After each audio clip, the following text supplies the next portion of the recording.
Assalamualaikum ya. Satu dong.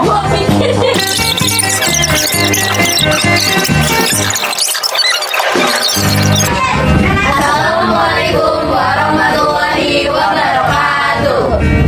Oke guys, kembali lagi dengan podcast UTAS, podcast kelompok 1. Kali ini kita kedatangan narasumber dari planet lain nih. Dia mereka nih jauh-jauh buat ngebahas topik mengenai gerakan perempuan. Halo guys. Hai. Nah, boleh dong perkenalkan diri kalian dulu dan dimulai dari yang sebelah kiri. Halo, nama gue Risti. Hai, gue Delina Ayu. Nama gue Farel. Halo, gue Nadir. Gue Amelia. Dan gue adalah Hana sebagai moderator di podcast kali ini.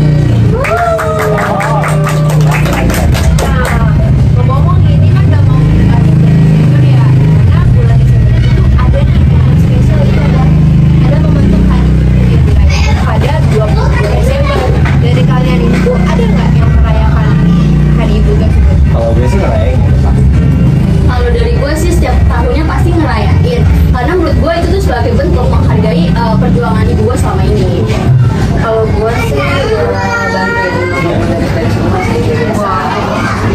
berarti kayak dari overall dari kalian semua itu pada merayakan lah ya dengan caranya masing-masing.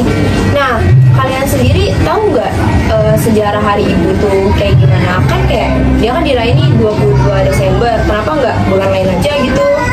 Dari sepengetahuan gue sih, jadi pada tanggal 22 Desember 1928 ini terjadi peristiwa yang namanya itu peristiwa Kongres Perempuan di Indonesia pertama. Nah, peristiwa ini tuh diselenggarakan di Yogyakarta. Jadi tuh para wanita di seluruh Indonesia di setiap daerah berkumpul di Yogyakarta semua. Nah, mereka ini memiliki satu tujuan yang sama, yaitu agar mendapatkan hak-hak yang sama dengan laki-laki. Jadi mereka ini ingin mendapatkan hak-haknya dalam bidang pendidikan, pekerjaan, dan juga mereka ingin suaranya didengar oleh masyarakat.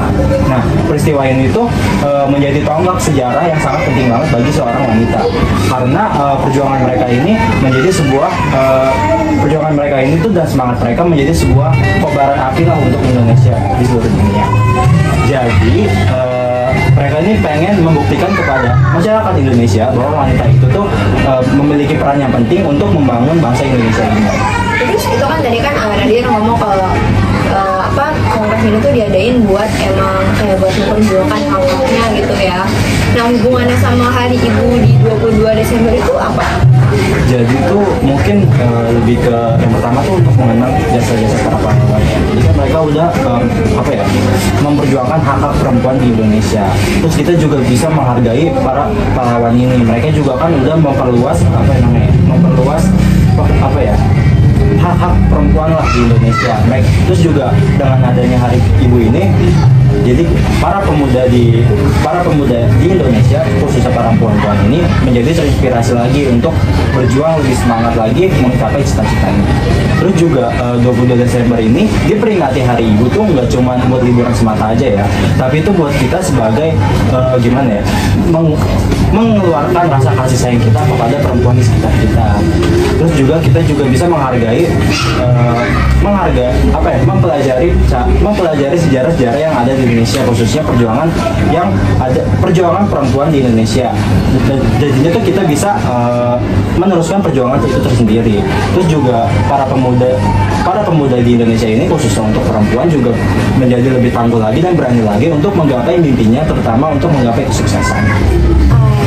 Jadi kenapa 22 Desember itu dijadikan hari itu tuh karena supaya kita tuh bisa menghargai lah para perempuan yang udah memperjuangkan hak-haknya gitu ya sebagai perempuan. Terus juga buat kita tuh bisa menghargai ibu kita yang udah berjuang buat ngelahirin kita. Nah, itu kan tadi kan Kongres Perempuan pertama yaitu di tahun 1928. Nah, setelah itu tuh ada lagi nggak setelah 1928 gerakan yang berhubungan dengan perempuan?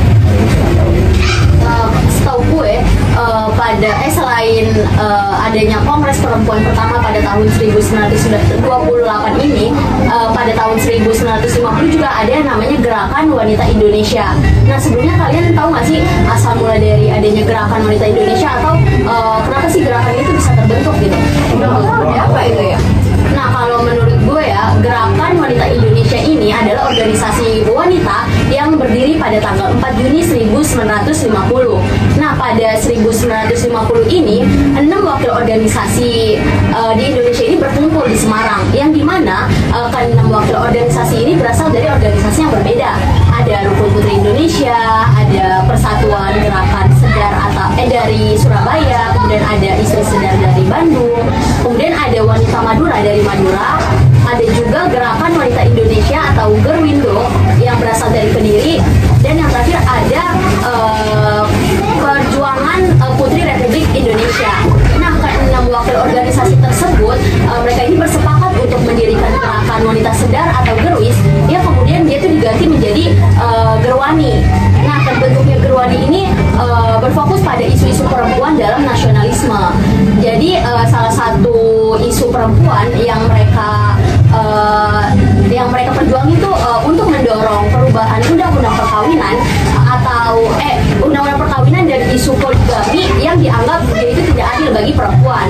Kemudian Gerwani ini juga aktif dalam penyuluhan hak-hak wanita dalam perkawinan, serta susunan pengurus Gerwani ini juga disepakati dalam Kongres di Semarang pada 3-6 Juni 1950, yang dimana ketua pertamanya itu ada Trismeti, ketua keduanya ini ada Umi Sarjono, kemudian ketua ketiganya ini ada Surastri Karma Trimurti. Oke. Nah, berarti kan berarti setelah adanya kongres tuh tetap berjalan lah ya nih berjuang hak perempuan tuh. Pada tahun 1950 nih ada organisasi perempuan dari berbagai daerah di Indonesia yang berkumpul di Semarang membuat organisasi baru namanya Gerwindo ya. Gerwani yang berubah menjadi Gerwis yang berubah menjadi Gerwani. Nah, mereka ini ada nih tadi Rizky nyinggung tentang susunan pengurusnya. Kalau boleh tahu sistem perekrutannya tuh kayak gimana ya? Setahu gua sistem perekrutan dari Gerwani ini dilakukan secara terbuka. Terus organisasi ini juga menerima seluruh kaum wanita dari golongan apapun. Nah, tapi ada syarat utama untuk masuk ke Gerwani ini. Syarat utamanya yaitu wanita yang berusia 16 tahun atau wanita yang sudah menikah di usia kurang dari 16 tahun. Selain itu ada tujuan berdirinya Gerwani ini yaitu untuk membuat seluruh wanita menjadi lebih mandiri dan lebih bersemangat lagi untuk bekerja keras. Terus Gerwani ini juga menolak tanggapan bahwa wanita hanya dapat berfungsi sebagai pengikut laki-laki dalam setiap kampanye. Nah, gue mau tambahin nih apa yang dikatakan supaya Gerwani ini tercapai, Gerwani ini memberikan pendidikan dan penyuluhan kepada para wanita untuk mengetahui hak-hak perempuan. Nah, berarti Gerwani itu emang udah punya tujuannya lah ya nih, dia buat biar para perempuan itu nggak nggak jadi pengikut laki-laki doang nih, biar juga punya bebas lah mau ngapain semau dia gitu ya, nggak dikekang terus. Nah, itu kan Gerwani kan tadi tahun 1950 nih, sekarang udah 2024. Sampai sekarang itu mereka tetap eksis atau ada penggantinya lagi? Setahu gue sih Gerwani itu udah dibubarin gitu, soalnya tahun 1960-an itu diberitakan kalau Gerwani ini ada keterkaitannya sama Partai Komunis Indonesia.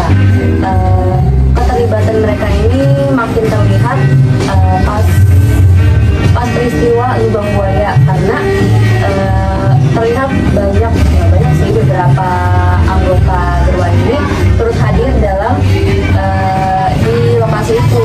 Jadi beberapa anggota Gerwani ini dituduh melakukan pembunuhan brutal.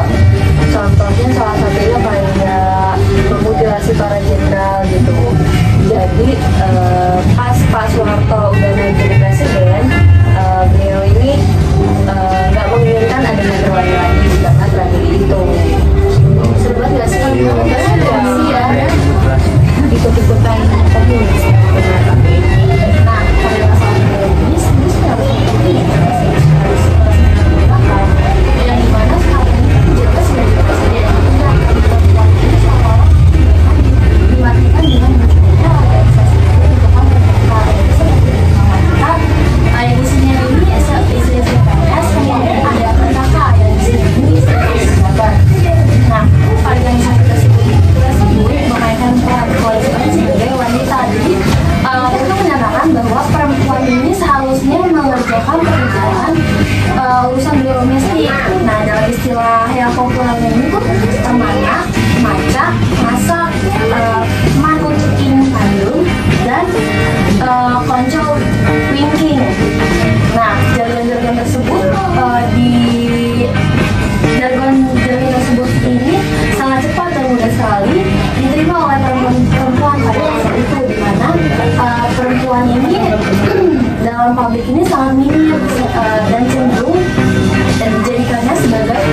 berusaha untuk melanggengkan kekuasaannya.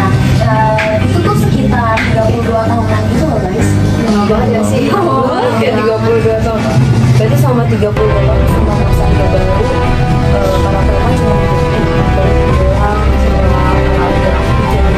iya sih dikasih pekerjaan tapi cuma dibagi doang kan.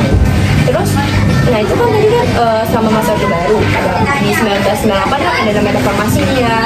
Nah di reformasi itu setelah reformasi apakah ada perubahan dari gerakan perempuan itu apa masih tetap aja dia cuma jadi alat politik doang? Pasca reformasi 1998 ini justru gerakan perempuan ini makin aktif, di mana mereka ini makin memperjuangkan hak-hak reproduksi, terus melawan diskriminasi dan ikut aktif juga di politik dan pemerintahan. Selain itu banyak juga bermunculan organisasi perempuan sebagai perwujudan gerakan perempuan yang berserikat seperti Komnas Perempuan, Jurnal Perempuan, ada Japruk, ada Fahina, ada PEKKA, ada FAMM, terus ada Koani dan sebagainya. Terus juga Koani dan Komnas Perempuan ini berperan penting dalam kesetaraan gender di Indonesia. Walaupun begitu, pekerjaan rumah untuk gerakan perempuan ini masih banyak untuk itu salah satunya untuk memperjuangkan hak-hak perempuan di Indonesia. Salah satunya hak-hak perempuan yang termarginalisasi. Terus juga ada fasilitas pernikahan anak, KDRT, pelecehan seksual, terus sama human trafficking dan lain-lain. Kaum laki-laki yang duduk di dalam ketigaan juga itu belum sadar sama hal-halnya tersebut itu juga menjadi perhatian tersendiri bagi gerakan perempuan untuk duduk dalam panggung politik biar mereka bisa membuat kebijakan yang pro terhadap perempuan dan anak. Oke, berarti ternyata nyambung ya nih dari adanya kongres sampai sekarang ini, ternyata sampai sekarang juga perempuan tetap masih memperjuangkan hak-hak mereka gitu ya buat mendapat kebebasan. Dan sekarang tuh udah ada ya kayak kesetaraan gender, kayak kita juga ada materi nih yang di sekolah ada materi tentang kesetaraan gender. Nah, terus juga tadi yang kayak Tia dan Delina sampaikan kalau kita itu tadinya yang cuma dijadiin alat buat alat politik, terus juga pasca reformasi ternyata kita malah makin aktif nih, kita udah dapet lah kebebasan buat berpendapat nih sebagai seorang perempuan ya kan. Yang laki-laki juga nih nggak bisa kayak nuntut perempuan nggak ngasih kebebasan, harus ngasih ya walaupun tetap ya maksudnya kayak perempuan juga harus tetap lah dikasih kebebasan mau kayak gimana, dia mau kerja atau dia tetap mau anaknya gitu. Mungkin itu aja kali ya yang bisa kami sampaikan. Ya oke ya. Cukup sekian dan terima kasih dari kelompok 1 untuk podcast kali ininya dan goodbye. Wassalamualaikum warahmatullahi wabarakatuh.